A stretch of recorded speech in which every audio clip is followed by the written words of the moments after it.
Doctor ortho, अब दर्द भी घुटने टेकेगा।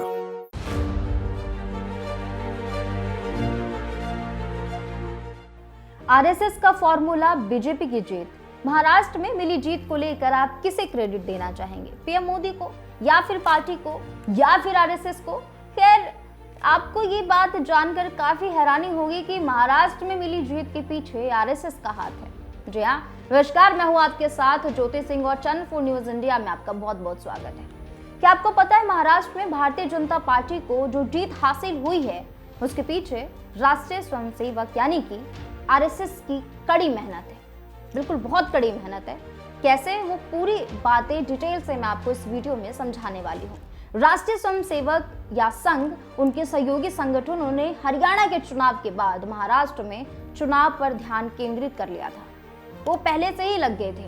यहाँ तक कि मध्य प्रदेश, छत्तीसगढ़, उत्तर प्रदेश, आंध्र प्रदेश, तेलंगाना, गुजरात, राजस्थान के तमाम जगहों से जो उनकी टीम है, सदस्य हैं, स्वयंसेवकों के साथ साथ उन जगहों के संगठन मंत्री भी पूरे महाराष्ट्र में पहुंच चुके थे। पूरी माइक्रो प्लानिंग आरएसएस के स्वयंसेवकों और आरएसएस के सहयोगी 36 संगठन ने किया था। पूरे महाराष्ट्र में स्वयंसेवक भारतीय जनता पार्टी की जीत की नींव मजबूत करने में लगे हुए थे। कहा जाता है कि आरएसएस ने एक ऐसा फॉर्मूला अपनाया जिस फॉर्मूला के चलते ये जो जीत थी वो 60% ऐसे ही निश्चित हो गई थी। वो फॉर्मूला था एक व्यक्ति दो घर का फॉर्मूला। आरएसएस के 2 स्थानीय स्वयंसेवक थे, उन्हें एक स्वयंसेवक 2 घर की जिम्मेदारी दी गई थी। इसके तहत इन लोगों ने अपने कार्य को क्रियान्वित करना शुरू किया। लोगों को 2 व्यक्तियों के घर पर जाकर 100% मतदान की बात करनी है, सनातन की बात करनी है, हिंदू धर्म की बात करनी है, राष्ट्रीय हित की बात करनी है। उसे उन व्यक्तियों के घर पर कुछ खाना पीना भी नहीं है, सिर्फ अपनी बात उनके सामने रखनी है और जब तक वो व्यक्ति मोटिवेट नहीं हो जाते तब तक उनके संपर्क में रहना है। जब लगे कि वो व्यक्ति अपनी बातों से प्रभावित हो चुका है, मोटिवेट हो चुका है, फिर अगले 2 घर का लक्ष्य रखा जाता था। कोई दिखावा नहीं किया जाएगा, कोई फोटो नहीं खींची जाएगी, सोशल मीडिया पर कुछ नहीं डाला जाएगा। इन तरीके से संघ ने एक एक व्यक्ति से संपर्क करना शुरू किया। संघ और उसके सहयोगी संगठनों ने हर जिले में 25 से 30 हजार छोटी छोटी बैठकें की। दूसरी बात यह भी कही जा रही थी कि शुरुआती स्तर पर लगभग 10 से 12 बड़ी बैठकें की गई। महाराष्ट्र चुनाव को देखते हुए राष्ट्रीय स्वयंसेवक संघ ने पिछले 2 महीने में महाराष्ट्र के अलग अलग क्षेत्रों की प्रांत स्तर की लगभग 10 से 12 बड़ी बैठकें ली।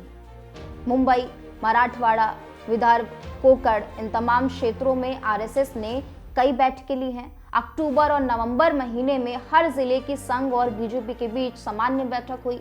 महाराष्ट्र चुनाव में संघ और उसके 36 सहयोगी संगठन पूरी तरीके से चुनाव में सक्रिय हो गए थे।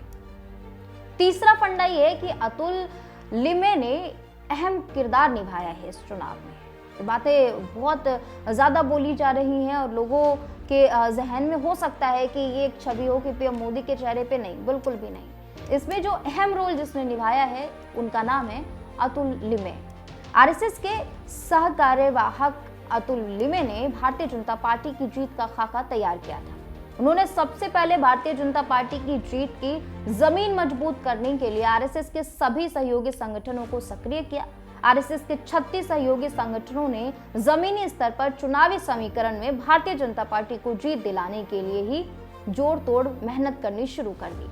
आरएसएस के सहयोगी संगठन विश्व हिंदू परिषद, बजरंग दल, मजदूर संघ, किसान संघ, अखिल भारतीय विद्यार्थी परिषद, राष्ट्रीय सेविका समिति, दुर्ग शक्ति, मातृशक्ति, वनवासी आश्रम जैसे सभी संगठनों के कार्यकर्ताओं ने जागरण मंच के बैनर के तहत घर घर जाकर प्रचार किया।